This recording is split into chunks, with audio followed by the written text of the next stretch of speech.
A ZUGZWANG, it says, is a term that we use to define in a position where one side has to make a move, but every single move will either lead to a huge loss of material or the loss of the game.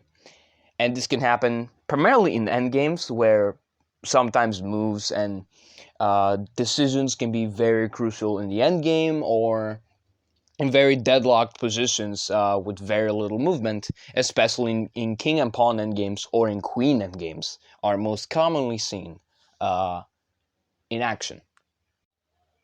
For example, in this position, white to move, there is a mate in 2 for white. And try to pause here to find the move.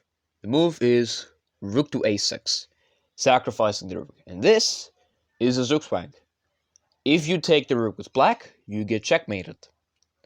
And if you move your bishop to any single one of these squares, for example, this one, is checkmated 1.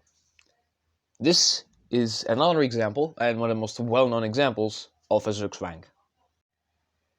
In this position, I have the black pieces, and I'm completely winning. The move that I need to find is the move pawn to f5. And this is basically a ZUGZWANG. You have no good moves. If you move your king, if you move your king here, I take your pawn and I promote. And if you move your pawn, I take, you take, I take, you go here, here, and you're on a ZUGZWANG. And you have no good moves.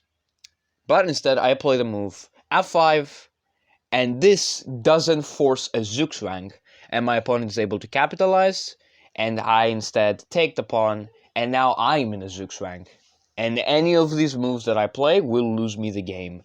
And I proceeded to get embarrassed and resigned after realizing that I forced a ZUGZWANG upon myself.